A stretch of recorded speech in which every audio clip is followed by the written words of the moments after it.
Hello, my name is Władysław Trzaska and I'm speaking on behalf of the Nemesis collaboration. I have some exciting news to share with you today.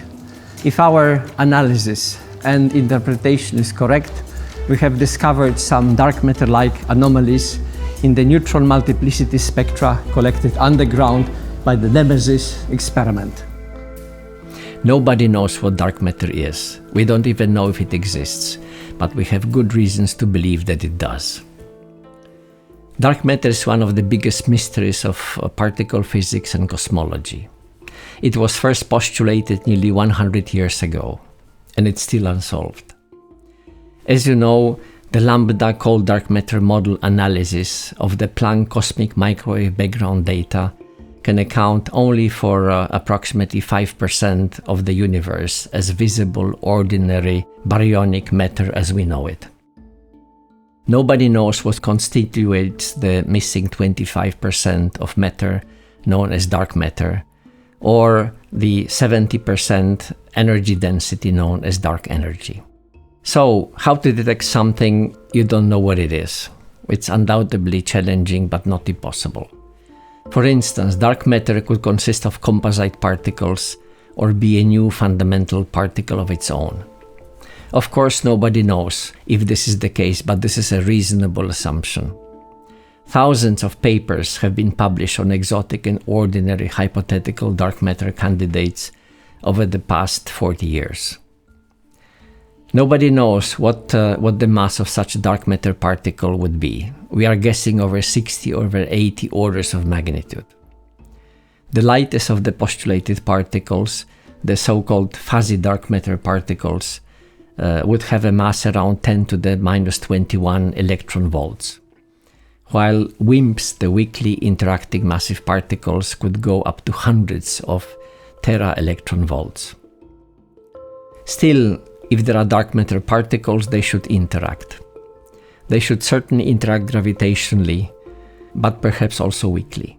Gravitational astronomical observations indicate that our Milky Way galaxy is immersed in a dark matter halo, rotating at a different speed than the solar system. So, if dark matter particles do exist, everything on Earth must experience a wind of such particles. Scattering is the simplest of interactions. The recoil energy of nuclei from such a scattering would reveal the mass of the dark matter particle involved in it. This method is known as direct detection.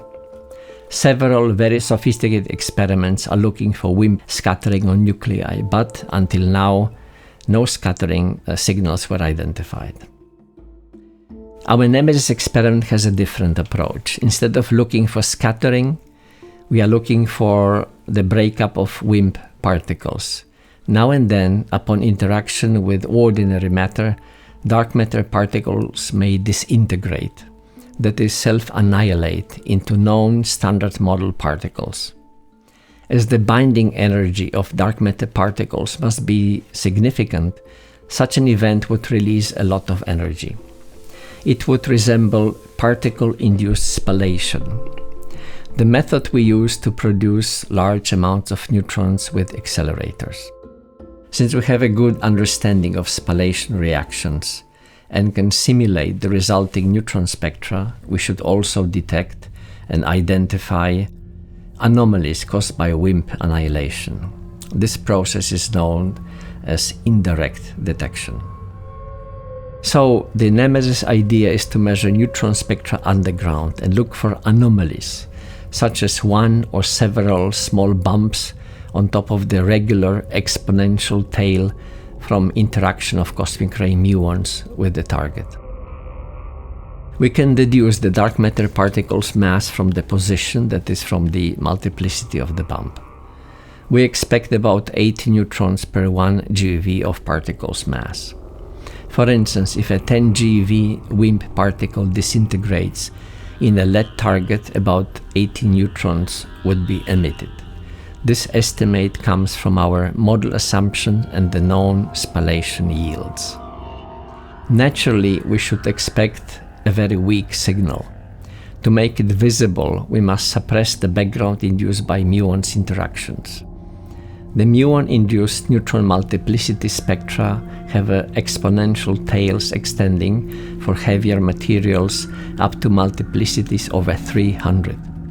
Although the distributions are smooth, small bumps associated with WIMP annihilation would be invisible on a large neutron background. The next question is the proper depth.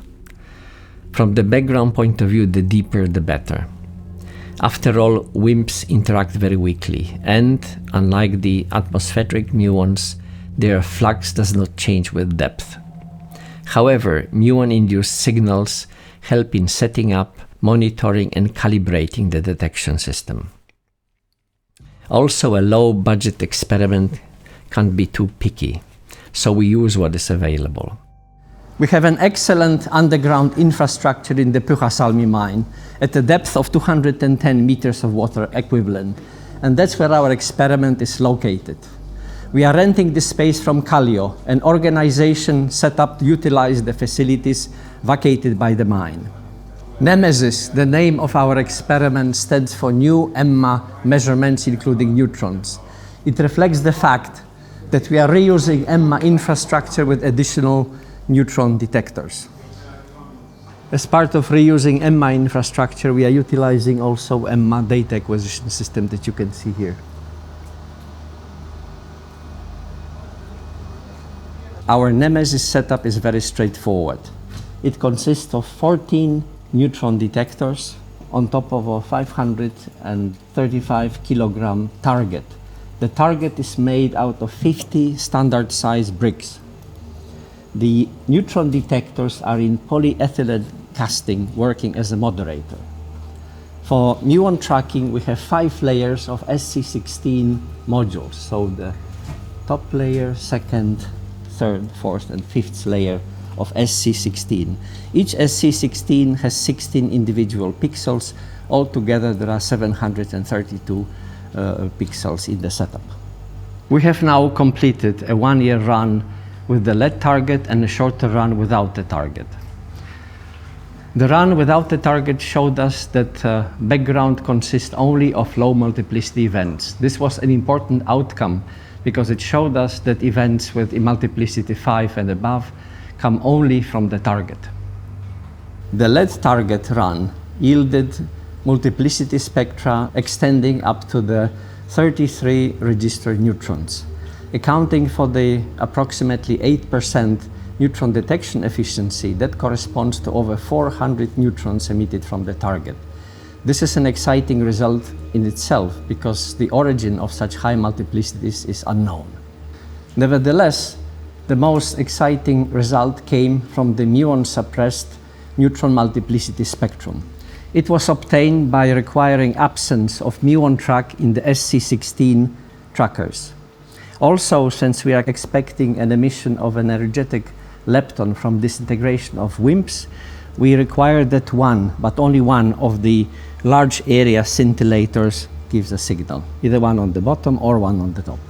Of course, since our muon veto is not perfect, most of the registered neutrons in the muon-suppressed spectrum still come from muon-induced interactions.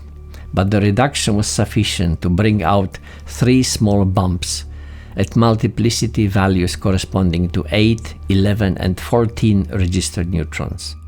Corrected for efficiency, the actual multiplicities are approximately 100, 140, and 190 emitted neutrons. Naturally, detection of 3 low significance peaks doesn't prove anything. Taken alone, Nemesis data are not convincing. The probability that all 3 small peaks are just a statistical fluke cannot be ignored. However, the 2001 NMDS experiment has also detected 3 small peaks in the spectrum.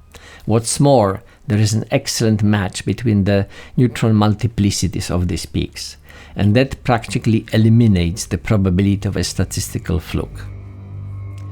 More specifically, if we assign a 50-50 chance that each of the peaks is real and consider the 13 possible multiplicity bins where an accidental peak could appear in the Nemesis spectrum, the estimated probability that the combined Nemesis and NMDS outcome is random is 1 in 140,000.